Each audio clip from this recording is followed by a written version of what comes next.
Hi guys. Um, yeah, I just want to talk you through some of the things you would need to do when going for your driving test, especially those of you in Huddersfield. Um, the first thing you need to do, get prepared. Um,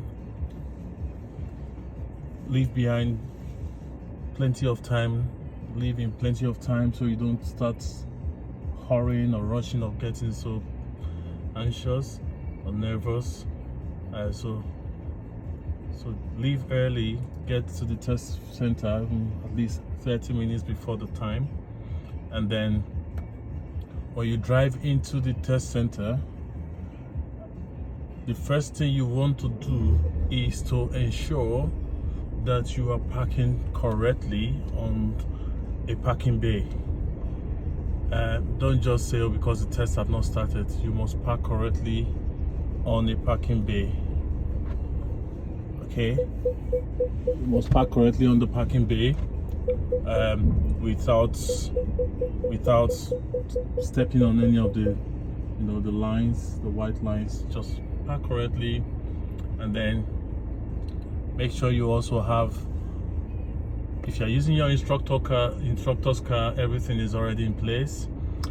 If not, make sure, if you're using your own car, make sure you have learner's plates and L plates in front and at the back. Make sure your tires are good. Make sure there's no warning lights, no signal, no warning light on your dashboard.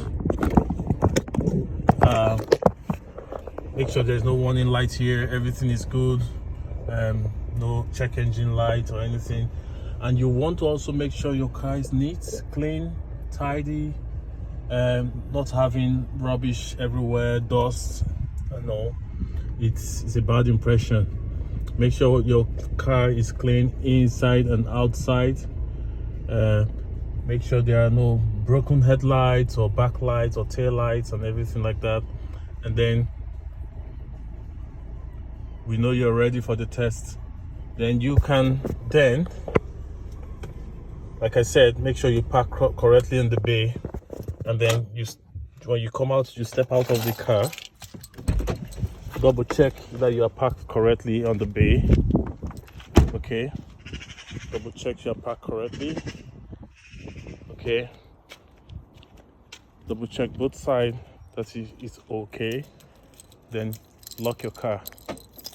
When you lock your car, of course you have your instructor or the accompanied driver with you. You walk straight to the test center, the office. In Huddersfield, they actually use the Chestnut Center.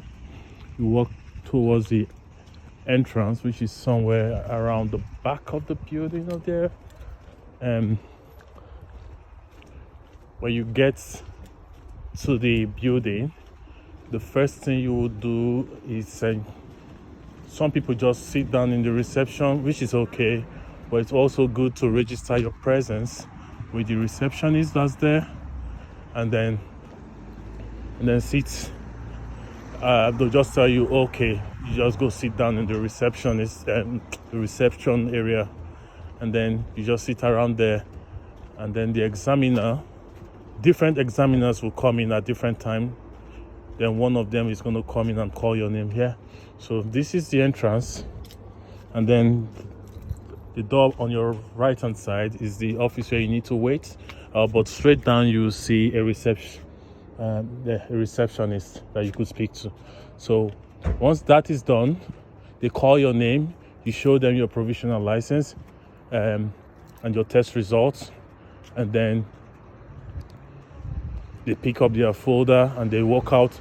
The first thing they do is they walk you around this area, and then they tell you to stop and then pick up. They just pick up a random car that's a bit around 20 meters away from here, and they say, read that plate number. You want to make sure you are reading the plate number correctly. The one they point, it will give you they will give you the exact car, you should read the number. Just make sure, take your time and read it correctly. If you cannot read that plate number correctly, that's a failure already. The test is not going to continue because it's assumed that you have problems with your eyesight. So they'll recommend you go for eye checkup and get an eyeglass, a reading glass or stuff like that. Then you have to rebook your test. That's a failure. So make sure, if you think you cannot read up to 20 meters away, don't get the glasses before you go for the test. Okay.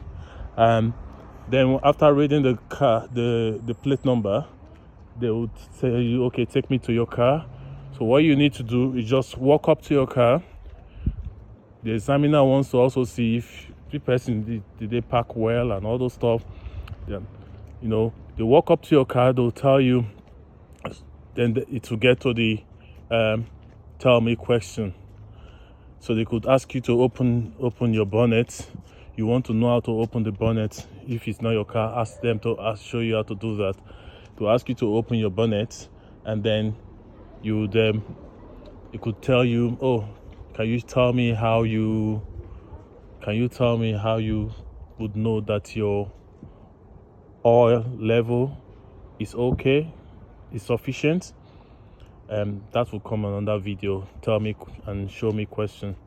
So there are things you need to say to show that you know what you're saying. Then the examiner will ask you to go inside your car.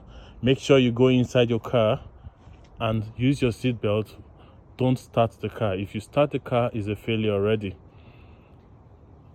Don't start the car, okay? Then check.